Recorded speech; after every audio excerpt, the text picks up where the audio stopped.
l'accélération des énergies et la peur du vide. En rapport avec l'arrivée des vagues énergétiques, l'attitude des gens est tourmentée. Depuis longtemps, beaucoup luttent contre cet invisible par des occupations diverses et une projection d'un devenir très ambitieux à caractère technologique. Toute la mémoire est brassée de manière à sortir de ce qui a été refoulé. Rien n'est laissé pour un travail de soi et d'observation de ce qui est indubitablement. Évidemment, tout s'accélère, mais aussi dévoile les parties les plus occultes pour voir vraiment la douleur camouflée au travers des stimulations et l'ambition. Il est plus facile d'obtenir une sécurité dans la puissance d'accumulation et d'acquisition, mais à présent, cette illusion sécuritaire s'efface peu à peu.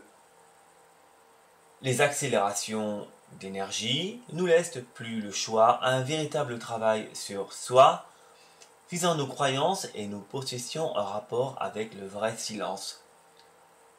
Ce qu'on ne vous dit pas concerne justement ce travail que vous devez faire pour discerner le faux et le vrai, mais aussi le faux dans le faux.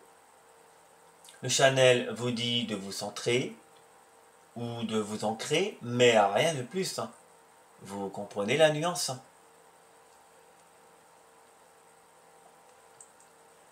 Si vous entendez quelqu'un dire qu'il est quasi important de laisser faire, de ne pas résister ou de ne pas avoir de crainte, eh bien partez en courant, car cela prête une fois de plus à la confusion d'esprit sur la véritable éducation de l'esprit. Rien n'est laissé et tout est déployé pour travailler nos mémoires. Nous parlons ici de vos addictions, de vos obsessions, de vos maladies liées à votre mental, de vos angoisses liées à la disparition, de vos souffrances sur le souvenir. Tout ce mouvement va s'intensifier de plus en plus et en profondeur. Alors, si vous écoutez un soi-disant message de Marie par channeling qui préconise le centrage sans réellement voir ce qui est, alors vous courez le risque de stagner, une fois de plus, dans les méandres des créations mentales, puis la stagnation de l'évolution de l'esprit. On ne vous demande pas de vous juger, mais bien le contraire, de comprendre votre douleur par l'acte de voir réellement en vous sans la participation d'une autorité diverse.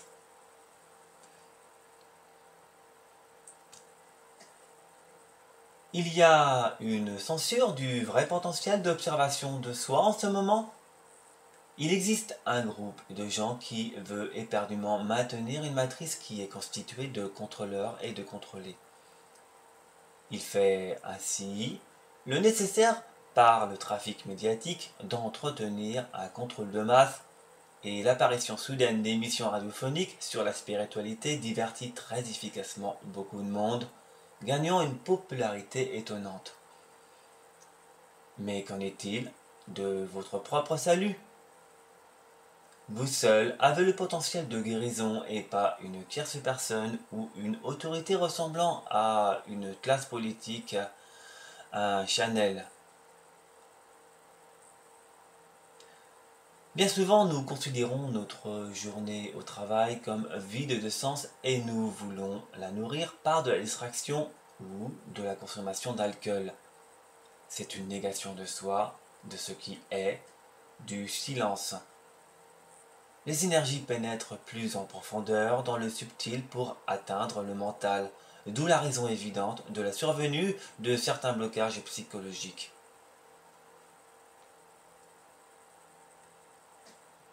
La masse médiatique insiste sur la peur de la mort en ces temps où les nouvelles énergies effectuent une pénétration intense dans toutes les couches énergétiques.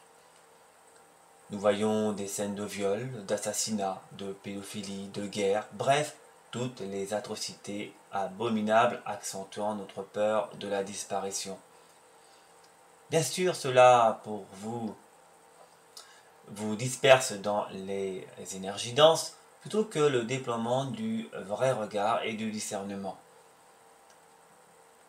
La matrice du contrôleur et du contrôlé est en phase de dissolution et elle utilise tous les moyens possibles et inimaginables pour maintenir une cohésion par un projet de contrôle mental de masse. Joyeusement, il y a une réelle certitude d'une véritable percée et avancée de la réalité supérieure, malgré le déploiement spectaculaire pour l'éviter.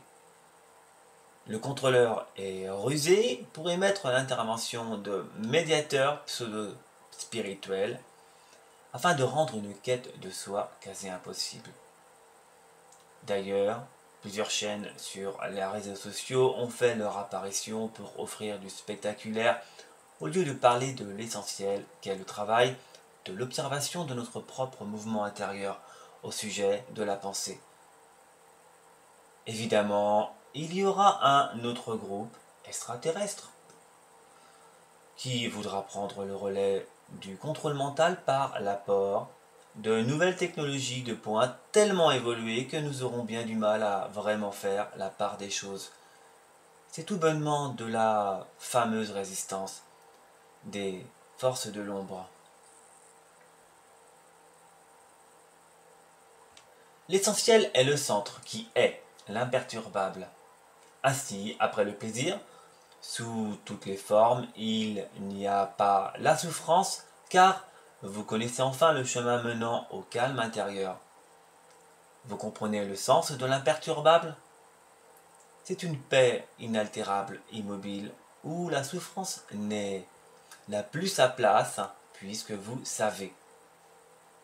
Vous avez la connaissance directe du fort intérieur. C'est comme même quelque chose de se sentir vraiment chez soi, à l'intérieur, immobile, présence. Nous avons tous nos petits démons, si on peut dire comme ça. L'important est de ne pas rentrer dans la frustration et d'affirmer l'observation du mouvement de la pensée amenant l'acte et le plaisir.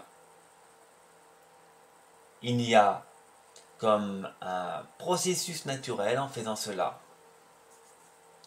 Vous construisez un nouveau mental qui est sans jugement et imperturbable. Évidemment, si vous êtes frustré, vous rentrez dans le mouvement de contraire et donc dans l'ignorance. Ce n'est pas nécessaire de souffrir inutilement, mais passer à l'observation tout simplement. C'est à proprement dit une autre conscience ou l'être-té qui se développe à force de regarder vraiment ce qui nous fait mal. C'est du silence qui s'installe doucement et intègre nos cellules. Comprenez le sens du mot sentir, car il ne figure pas l'accumulation de savoir sous forme de mots, mais bien au contraire, il n'y a pas d'obstacle à cette incroyable connaissance directe. Vous sentez directement une unité, un tout, un centre qui vous protège. Le contact direct vous amène à toutes les profondeurs des couches énergétiques, à travers l'espace-temps, et vous devinez facilement le futur de vos camarades. Les dons viennent de cette façon par de l'attention et un sens aiguisé au-delà de la forme, de l'image et du son. Vouloir sentir les énergies des plantes, par exemple, est de bon augure, puisque cela pousse votre sensibilité vers le subtil. Donc, l'intérêt est de voir le mouvement afin d'y trouver un centre et de sentir au-delà de nos sens ordinaires pour le contact direct des énergies de la réalité supérieure. Finalement, on saisit vite que la nature de l'observation et du sentir des énergies ne font qu'un indubitablement. Oui, ce qui fait le plus souffrir, c'est la déconnexion de notre véritable nature. Dès que nous sommes débranchés à cause d'avoir mis trop d'importance au mouvement des contraires, nous avons mal au cœur. Vous pouvez utiliser tous les stimulants ou calmants pour taire votre douleur, mais l'ignorance est toujours là. En vérité, rien n'existe uniquement par le degré d'importance que nous prêtons pour la réalité extérieure, donnant finalement du mouvement. Plus nous mettons de l'importance, et plus nous nous séparons de l'état silencieux. Ainsi, nous avons peur de ce rien et nous fournissons tous les efforts possibles afin de se sentir exister pleinement. C'est complètement un isolement de soi et un refus de la solitude, alors que ces moments sont pourtant nos seuls outils pour la maturité de conscience.